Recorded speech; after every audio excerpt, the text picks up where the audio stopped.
Hola, buenas, bienvenidos todos los que seguís este espacio, este espacio que hemos denominado Teología Takeaway, Teología para Llevar. Es un espacio sin pretensiones, es decir, es una reflexión de un humilde servidor y espero que os sirva. No tenéis por qué estar de acuerdo con todas las cosas que digo, pero yo por lo menos puedo expresar cuál es mi opinión y si le puede beneficiar a alguien, si puede ser para edificación, pues mucho mejor, ¿no? Bueno, hoy me gustaría tratar el tema de ¿debo dejar mi iglesia local? ¿Cuándo debería dejar mi iglesia local? ¿No? ¿Es lícito dejar mi iglesia local porque tenga diferencias teológicas o verdad? Porque muchas veces encontramos a personas que nos dicen, no, yo es que me he ido de allí porque ya pienso de forma diferente, no simplemente me he ido yo, sino que he hablado con este, con el otro y tal, y entonces las iglesias locales se ven con problemas serios desde el punto de vista pastoral por personas que han evolucionado en su conocimiento teológico y no solamente se van ellos, sino que arrastran a otros y crean problemas serios en las iglesias, incluso en sus propias familias, ¿no? Y con amigos de toda la vida. Entonces es un tema para reflexionar. Vamos a reflexionar en este tema en esta mañana. Primeramente vamos a hacerlo leyendo un texto bíblico, que nos ponga ya en el contexto bíblico, ¿no? Y es un texto en el capítulo 4 del libro de los Efesios, de la carta del apóstol Pablo a los Efesios, capítulo 4, versículos del 1 al 6.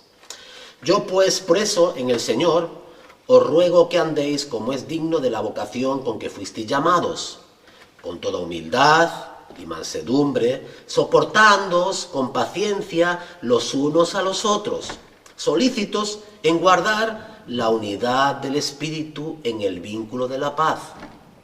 Un cuerpo, un espíritu, como fuisteis llamados, en una misma esperanza de vuestra vocación, un Señor, una fe, un bautismo, un Dios y Padre de todos, el cual es sobre todos, por todos y en todos. Las divisiones dentro de la Iglesia no son, desgraciadamente, nada nuevo. Haberlas, haylas, las ha habido y las habrá. Y mientras vivamos bajo el sol, tristemente tendrán lugar, aunque solo en contadas ocasiones, son lícitas. Esto es muy importante. Solo en contadas ocasiones las divisiones son lícitas.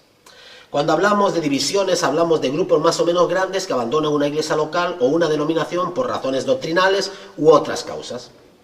Ha habido y habrá individuos que dejen la iglesia argumentando desvíos en la ortodoxia, un ministerio inapropiado, deficiente, pero desgraciadamente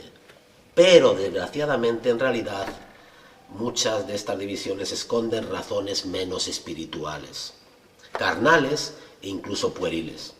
Quizás el afán de protagonismo, la búsqueda frustrada de un ministerio que no es recibido, por lo menos igual en ese momento, ¿verdad? No hay paciencia para esperar. La envidia o problemas relacionales entre personas, simplemente. Y entonces buscó la excusa teológica, pero lo que tenía era un problema con alguien. No era ningún problema teológico. Estos y otros factores hacen que cada vez y con más frecuencia nos encontremos personas que dicen ser cristianos, nacidos de nuevo, pero han dejado de congregarse, ¿verdad? Porque ya pastor es un desastre, todos los pastores, todas las iglesias es un desastre, ¿verdad? Cuando esto, ni todos los pastores son un desastre, ni todas las iglesias son un desastre, ¿no? Al contrario, creo yo. Hay más bueno que malo, eso prefiero creer. Esto y otros factores hacen que cada vez con más frecuencia nos encontremos a personas que dicen que son cristianos, nacidos nuevos, pero han dejado de congregarse. O dedican su tiempo libre a practicar lo que ya hemos denominado turismo eclesiástico.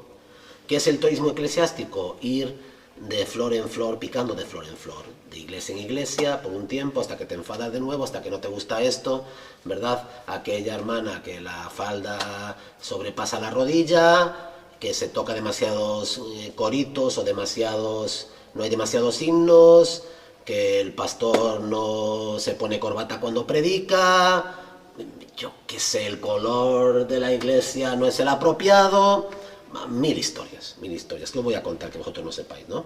Entonces nos encontramos esto, cada vez con más frecuencia personas que dicen que son cristianas pero no se congregan en ningún lugar, o otros que se dedican el tiempo libre a practicar turismo eclesiástico, al cual le damos la bienvenida en un primer momento para intentar ayudarles y al final crean problemas porque van creando problemas por donde pasan, ¿no? Turismo eclesiástico y proselitismo, ¿no? Turismo eclesiástico y proselitismo.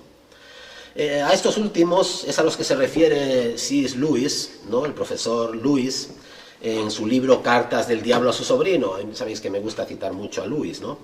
En la carta número 16. Lewis relata así los consejos dados de este diablo recién salido de la academia por su tío, un diablo experimentado. Le está enseñando al diablo más joven y neófito cómo hacer su trabajo. Y le dice: sin duda sabes que si a un hombre no le puedes curar la manía de ir a la iglesia, lo mejor que se puede hacer es enviarla a recorrer todo el barrio, que vaya a buscar la iglesia que le va, como si la iglesia fuese algo que nos tiene que ir a nosotros. Nosotros, claro, no vamos a la iglesia a adorar a Dios, a glorificarle, ¿verdad? No, tiene que irnos a nosotros la iglesia, tiene que estar hecha a nuestra medida, no a la medida de Dios. Hasta que se convierta en un catador, en un conocedor de iglesias, ¿no? El catador, como los vinos, ¿no? Va probando y tal. Escupe allí, escupe allá, y dice, este sí, este no, es añejo, tal. Igual, en las iglesias vamos de conocer, ¿no? De catadores, ¿no? Catadores de predicador, catador de iglesia, catador de alabanza, por favor, seamos serios. Seamos sinceros también, porque pocos son los que abandonan una iglesia por mantener errores teológicos graves que afecten a la ortodoxia bíblica, ¿no? Entonces, si alguien viene y dice, no, es que esta iglesia no cree en la Trinidad, no se predica el Evangelio, no existe la disciplina eclesiástica, en esta iglesia, ¿yo qué te voy a decir? Pues el pastor es un inmoral. Pues oiga, estas son cuestiones de pesos, pero usted no abandone usted la iglesia, sino que busque la forma de revertir esa situación, hable con quien tenga que hablar, ¿no? Y hágalo todo para edificación, ¿verdad? Pero no abandone la iglesia, no dé un portazo usted y se lleve usted con usted unos cuantos también para montar su iglesia en su casa, por ejemplo, ¿verdad? Seamos sinceros. Son muy pocos los que abandonan una iglesia por mantener errores teológicos graves que afecten la ortodoxia bíblica, es decir, la creencia correcta, y como consecuencia inevitable que lleven a una mala praxis a obrar y vivir de una forma incorrecta. Son muy pocos los que abandonan una iglesia porque ésta está cometiendo errores graves, tanto en su forma de creer y de enseñar como de vivir, ¿vale? No deberíamos extrañarnos de que los conversos neófitos, los que recién convertidos llevan unos años, un tiempo en la iglesia, embelesados con una denominación, una iglesia concreta que han encontrado en internet, ¿no? El predicador de sus sueños, la iglesia de sus sueños, ¿no? O con una escuela teológica o corriente doctrinal evangélica, como digo, algún predicador de moda, consideren la única verdadera iglesia, la única verdadera, aquella que se imaginan en sus sueños y creen un fiel reflejo y se creen un fiel reflejo de la enseñanza de su nuevo maestro. Es decir, después de haber encontrado al maestro de mis sueños, a la iglesia de mis sueños, claro, la iglesia donde estoy yo, claro, son los pobres desgraciados. Voy a dejar mi iglesia, voy a montar mi chiringuito, voy a hablar con este pastor que he escuchado en internet, con esta nueva doctrina, porque esto es nada más. Da igual que me enfade con mis hermanos, que monte un zipizape, ¿verdad?, que dé un portazo, que me enfade incluso con mi familia y con mis amigos de toda la vida, porque he encontrado la iglesia verdadera con la doctrina que ha descendido pura e inmaculada de los cielos. Por favor. Para estas personas, el conflicto entre lo ideal y lo real, porque ya sabemos que no hay ninguna iglesia perfecta. Por ejemplo, tenemos un ideal, queremos una iglesia más santa, más comprometida, con una doctrina más pura, más fiel a la escritura, más consagrada. Este es el ideal. Ninguno renunciamos al ideal. Pero aquí tenemos la realidad. Y la realidad es que yo mismo soy un pecador y también tengo esas mismas luchas. Y las congregaciones están formadas de personas como tú y como yo, y por eso no podemos huir del pecado, porque el pecado está en nosotros y a donde vayamos nosotros, allí va el pecado con nosotros y la imperfección también. Por lo tanto, El conflicto entre lo ideal y lo real tiene lugar al despertarse cada mañana y contemplar la imperfección. Es decir, que estos hermanos se levantan cada mañana y contemplan la imperfección de lo que los rodea. Su iglesia, sus hermanos, no son lo que deberían ser. Por lo cual deciden limpiarse el polvo de los pies, salir corriendo en busca de su utópica iglesia, separándose lo más rápido y lo más posible, lo más lejos posible, de los que hasta ayer eran sus hermanos, y que ahora pasan a ser sospechosos, curiosamente, de herejía. Hasta ayer eran mis hermanos y ahora ya son herejes, arminianos, lo peor del mundo, y yo salgo corriendo, ¿verdad?, y limpiándome el polvo de mis zapatos. En el mejor de los casos, cristianos, digamos, bueno, pues no son herejes, pero son como bebés, no saben lo que yo sé ahora, ¿no? El pastor alemán Dietrich Bonhoeffer, creo que se pronuncia así, yo no hablo alemán, Dietrich Bonhoeffer, fusilado unos meses antes de finalizar la Segunda Guerra Mundial por orden de Hitler, crítico con la postura oficial de la Iglesia luterana alemana, la Iglesia confesional alemana, en relación con el nazismo, y crítico con esta postura oficial de la Iglesia, expresó su amor por la Iglesia local con estas palabras. Y es verdad, este párrafo me encanta, es precioso, ¿no? Y dice lo siguiente, Bonhoeffer: debemos dar gracias a Dios diariamente por la comunidad cristiana a la que pertenecemos. Debemos dar gracias a Dios diariamente por la comunidad cristiana a la que pertenecemos. Aunque no tenga nada que ofrecernos, aunque sea pecadora y de fe vacilante, ¿qué importa? ¿Qué importa?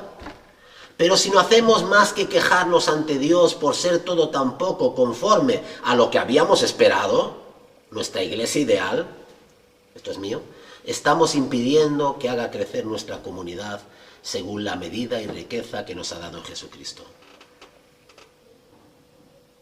Si la iglesia es la niña de los ojos del Señor, si es por la iglesia por la cual Cristo derramó su sangre, ¿cómo vamos a ser tú y yo los que menospreciemos y despreciemos a los hermanos y a la iglesia? Es un sinsentido, es absurdo, es absurdo. La nuestra, muy importante, la tuya, no es la única iglesia local verdadera, quítatelo de la cabeza. Tu iglesia, mi iglesia, no es la única iglesia local verdadera, hermano. Esta actitud crítica e intolerante con respecto a otras iglesias locales es todo un despropósito, es un error y procede, a mi humilde entender, de un espíritu sectario, fruto del celo teológico proselitista del nuevo converso o no tan nuevo. Voy a leerlo de nuevo. Esta actitud crítica e intolerante con respecto a otras iglesias locales es todo un despropósito. Es un error y procede, a mi humilde entender, de un espíritu sectario, fruto del celo teológico, proselitista del nuevo converso.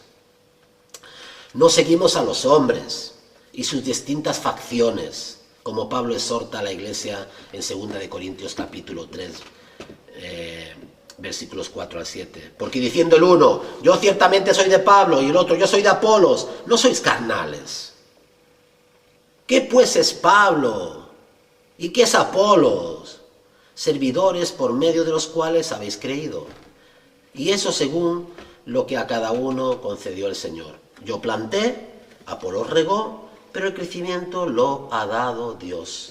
Así que ni el que planta es algo, ni el que riega, sino Dios que da el crecimiento. Conocí a unos hermanos holandeses, bueno, tengo muy buenos amigos holandeses, no os sintáis aludidos. A unos hermanos holandeses que aún vivían rodeados de iglesias evangélicas y no asistían a ninguna de ellas, sino que veían cada domingo por internet el culto de su iglesia en Holanda. Y lo hicieron por años, aunque por desgracia también conozco españoles que hacen más o menos lo mismo. Claro, las demás iglesias eran demasiado imperfectas o carecían de la sana doctrina. ¿Qué decir de la inmadurez también de aquellos que, aun siendo miembros de una congregación, no se sujetan a la autoridad del pastor o pastores de la misma, sino a la del aclamado predicador de moda, del cual son fans incondicionales y que pasa a convertirse en la única fuente de interpretación inerrante como autoridad final? Y el pastor local o los ancianos, los pastores locales tienen que estar lidiando constantemente con estos miembros que te dicen, oye, pues yo he escuchado del predicador no sé qué, que dice esto, que dice lo otro, y tú dices lo contrario. Bueno. Para Calvino, ¿no? Aquellos que nos consideramos reformados, calvinistas, si no lo eres tampoco, no pasa nada, todo se perdona. Para Calvino la Iglesia universal es... ¿Qué es para Calvino la Iglesia universal? Porque nos vamos a dar cuenta de que Calvino es más tolerante, es más abierto que los calvinistas. Eso suele pasar, es bastante común. Para Calvino la Iglesia universal es una multitud de gentes de acuerdo con la verdad de Dios y con la doctrina de su palabra, aunque procedan de naciones diversas y residan en muy remotos lugares, están unidas entre sí con un mismo vínculo. Están comprendidas todas las iglesias particulares que están distribuidas en las ciudades, en los pueblos, de modo que cada una de ellas y con justo derecho tiene el nombre y autoridad, el nombre y la autoridad de la Iglesia. Institución, libro 4, capítulo 3. Las marcas de la Iglesia y el amor, ¿no? Las marcas de la Iglesia y el amor. Este es otro título para otra sección. Las marcas de la Iglesia y el amor. Me temo que algunos de nuestros hermanos aman más la doctrina propia que a la propia Iglesia. Me choca esto, ¿no? Amamos más la letra que las personas, no sé. Claro que hay que amar la sana doctrina, pero hay que trabajar con las personas, hay que amar a las personas, hay que ayudar a las personas, guiar a las personas, cuidar a las personas, enseñar a las personas. Esto va de personas, ¿verdad? Me temo que algunos de nuestros hermanos aman más la doctrina propia que a la propia Iglesia, constituida esta por pecadores débiles como nosotros, contradictorios, y en el proceso de la santificación. Sencillamente la doctrina, hermanos, amo la doctrina. Tengo aquí un montón de libros de doctrina y de buena doctrina y buenos libros reformados. Pasarían vuestro escrutinio, ¿verdad? Pero dejadme que os diga esto. Sencillamente la doctrina no siente ni padece, las personas sí. ¿Cuáles son los mínimos requisitos que hacen que una iglesia lo sea? Los mínimos requisitos. ¿Cuáles son sus marcas? De nuevo citando a Calvino, nos dice de nuevo Calvino, donde quiera que vemos predicar sinceramente la palabra de Dios y administrar los sacramentos conforme a la institución de Jesucristo, no dudemos que allí hay una iglesia. Pues su promesa no nos puede fallar, donde están 2 o 3 congregados en mi nombre, allí estoy yo en medio de ellos. Donde quiera que veamos predicar sinceramente la palabra de Dios, aunque sea con errores, también nosotros los cometemos, y administrar los sacramentos conforme a la institución de Jesucristo, no dudemos, allí hay una iglesia. Y si hay una iglesia, ¿quiénes somos nosotros para dividirla? Para crear problemas, ¿verdad? De forma sorprendente, el gran reformador era mucho más generoso que una buena parte de los que se consideran discípulos suyos. Cuánto tenemos que aprender de hombres de Dios como él, que tenían en tan alto concepto de la iglesia local, aunque no fuese una reproducción de la suya propia en Ginebra.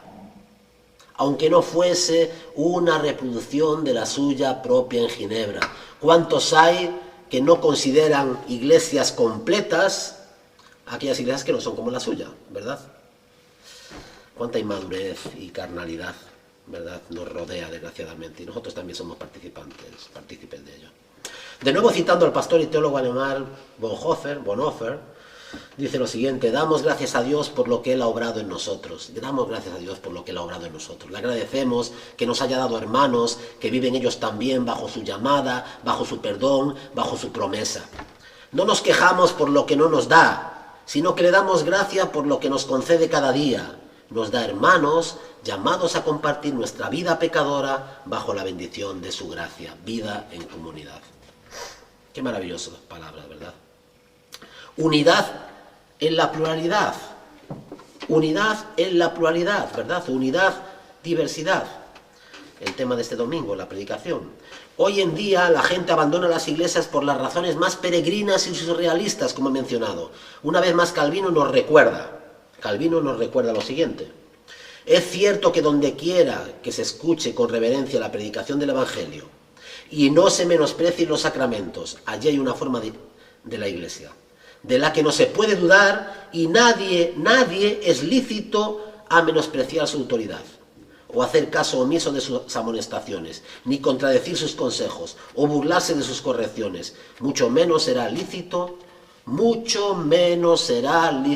apartarse de ella y romper su unión. Ojo al parche.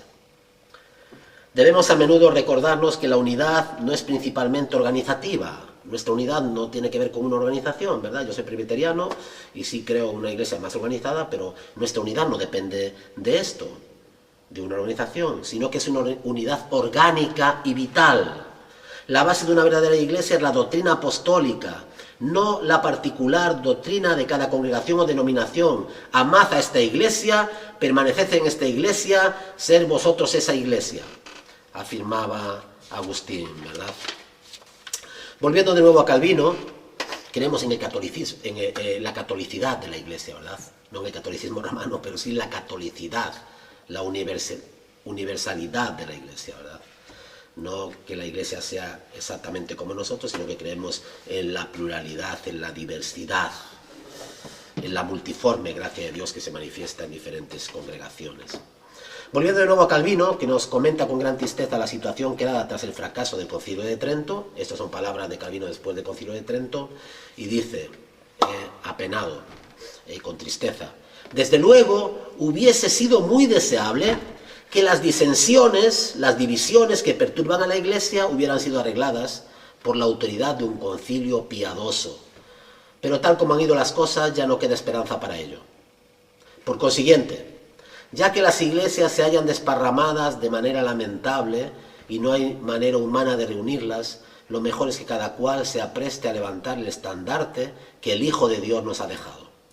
No es tiempo de aguardarnos unos a otros, cada uno está, ¿verdad?, en un punto diferente, pero en la medida en que cada uno vea el brillo de la luz de la Escritura, siga en esta misma medida su fulgor, y por lo que concierne al cuerpo de toda la Iglesia universal, lo encomendamos al Señor. Qué bonitas palabras de Calvino, qué bonitas palabras.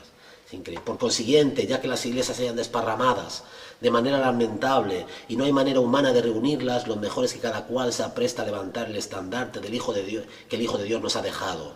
No es tiempo de aguardarnos unos a otros, en la medida en que cada uno vea el brillo de la luz de la Escritura, siga en esta misma medida su fulgor. Y por lo que concierne al cuerpo de toda la Iglesia, esta universal, lo encomendamos al Señor. ¿Cuándo sería lícito dejar mi iglesia local? ¿Cuándo sería lícito dejar mi iglesia local? Evidentemente, cuando haya dejado de predicarse el Evangelio. Cuando no se practique la disciplina bíblica, el pecado no sea corregido, ni el pecador impenitente amonestado. Este es un gran problema. Cuando no se administren correctamente los sacramentos, o cuando se nieguen verdades fundamentales como la salvación por la fe sola, la Trinidad, la deidad de Cristo, etc. Aunque debemos enfatizar de nuevo que la mayoría de las divisiones son en gran medida causadas por cuestiones secundarias e indiferentes, adiáfora. Es por lo tanto necesario reflexionar seriamente acerca de la distinción entre lo que es esencial y lo periférico, lo que denominamos adiáfora. En lo esencial, especialmente en la justificación por la fe, por ejemplo, no es lícito ceder en modo alguno. No puedo pertenecer en una iglesia ni permanecer en una iglesia que niegue la justificación por la fe, porque es el corazón del Evangelio. Eso sería una razón de peso. Es por esta razón por la cual yo creo que no deberíamos prestar ayuda. Fijaros lo que estoy diciendo como pastor. Claro, no me vais a hacer caso. ¿Quién me va a hacer caso? No, pero bueno, da igual. Yo lo digo igual. Es por esta razón por la cual yo creo no deberíamos prestar ayuda ni dar la alegre bienvenida entre nosotros, hermano, bienvenido entre nosotros, a aquellos que llegan jactándose, vanagloriándose de haber dividido una congregación, aunque sea argumentando como motivo la defensa de la sana doctrina. Y no deberíamos hacerlo sin antes orar y discernir, intentar discernir por medio del Espíritu, si lo que mueve a estas personas es la gloria de Dios, la pureza y la santidad de su iglesia, u otras motivaciones menos espirituales. En palabras del apóstol Pablo a Tito, capítulo 3, versículos del 8 al 10, se nos exhorta a Los que creen en Dios procuren ocuparse en buenas obras. Estas cosas son buenas y útiles a los hombres, pero evita las cuestiones necias y genealogías y contenciones y discusiones acerca de la ley, porque son vanas y sin provecho. Al hombre que cause divisiones, después de una y otra amonestación, deséchalo. Palabras duras, ¿no? Deberíamos por encima de todo, hermanos, amigos, deberíamos por encima de todos, colegas, enseñar y recordar en nuestras congregaciones la máxima de Agustín. En lo esencial, unidad. En lo esencial, unidad. En lo secundario, libertad. Y en todo, caridad. En lo esencial, unidad. En lo secundario, libertad. Y en todo, caridad. Bueno, pues que el Señor nos ayude. Espero que también esta reflexión pueda ayudaros. Gracias.